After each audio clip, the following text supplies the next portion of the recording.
Hi, this is Mark Wade from Prudential Fox and Roach Realtors. In this podcast, I'd like to talk about the area that we call Rittenhouse Square. Rittenhouse Square proper is in between 18th and 19th, Spruce and Walnut Street. That's where the square itself is. Now, when we talk about Rittenhouse Square, generally realtors are referring to the Rittenhouse Square area, which basically extends from Broad, aka 14th Street, all the way, let's say, down to the river around 26th Street. Now, that area will encompass Fitler Square also. So when in this podcast, for those of you who may be listening who are learning a little bit about our city, let's just lump Rittenhouse Square and Fitler Square into one general area, as they are on our interactive map, our map on the Center City Condos and CenterCityHomes.com. Okay, so the square itself, very nice, beautiful. It's a lovely park surrounded by high-rises. Some are apartment buildings, some are condo buildings. Now, the general area itself can be defined by single-family townhouses, apartment buildings, old mansion brownstones that have been divided up into between. Some of them are still single-family, some of them are apartment buildings, and some are condominium buildings, low-rise condo buildings. So it's a nice area. It's a very desirable area, and a lot of people who come to our town will ask specifically to see houses or condos in the Rittenhouse Square area. It's a real nice. It's a very urban setting, as opposed to, let's say, Society Hill, which is an equally nice area, but a little bit more, trees and a little bit more suburban, if you will. Although geographically, they're both very urban locations. But anyway, Rittenhouse Square. What can I say?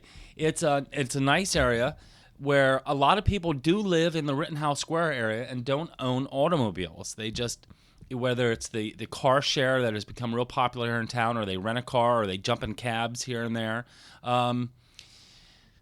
Nice area to live, very populated, probably one of our most dense areas, if you will, as far as population per square block or per square mile, or whatever the case is. I've lived in Rittenhouse Square. I lived there in the late 80s. I moved back in the late 90s.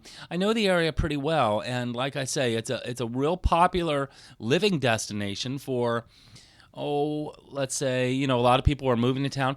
A lot of empty nesters, when they sell that, that big 6,000 square foot, those houses, they have driveways and garages and lawnmowers and all that kind of stuff. They move into town, and a lot of times they ask specifically for Rittenhouse Square, just because the perception in town is that is where all the action's going on. It's all happening. The restaurants, and you're close to Broad Street with the theaters and all the cultural events, and not too far of a hike to the museum and all that kind of stuff. So, real popular area. What else can I tell you? Let's see. Price ranges anywhere. It's tough for studios around the area. There's a difference between prime Rittenhouse Square and the Rittenhouse Square area. So in Rittenhouse Square area, can you pick up a studio condo for a couple $100,000? Yes, absolutely. Can you pick up a $12 million penthouse with all the bells and whistles and more square footage you can shake a stick at? Absolutely. So a wide variety of properties, a little bit of one of the more urban locations in Center City as far as our neighborhoods are concerned. Now, know that Center City is approximately 2.6 miles wide and about a mile tall, if you will, deep. So this is located towards the western part of Center City, over on the west side of Broad Street, and just a popular location for those moving into town, those moving empty nesters, the first people coming into town, moving in from out of state, whatever. A lot of high-rise living. A lot of low-rise brownstone living. Parking's not the easiest in the neighborhood, so if you find a rental spot or if you happen to buy a condo that has parking, you might want to think seriously about that, because street parking in the area is very difficult. So popular destination, lots of things to do over there. You're close to the Schuylkill River Park that a lot of people jog on or rollerblade or what have you. You're not too far from Penn, University of Penn. So again, a popular destination for a lot of Penn students who come to town, medical students, what have you.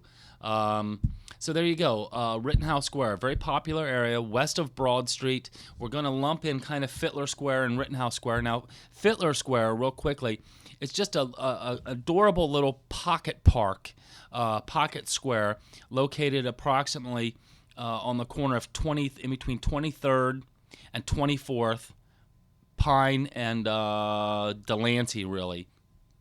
Gorgeous little park named after one of our mayors here in Philadelphia.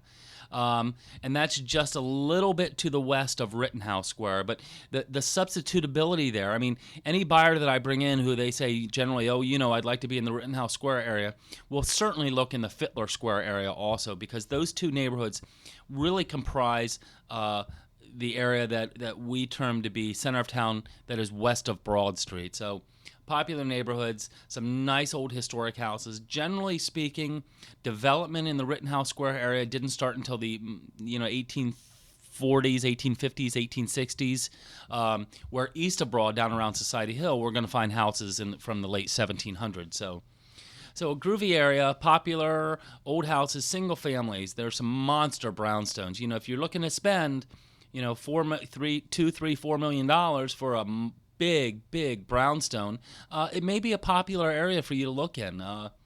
But anyway, close to Penn, lots of things to do, lots of hospitals over there, a whole lot of gyms, a couple grocery stores, hundreds of restaurants, a neat place to live, a neat place to look if you're coming to town.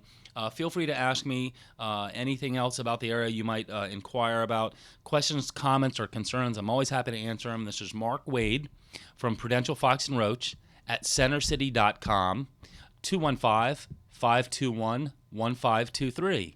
Thank you.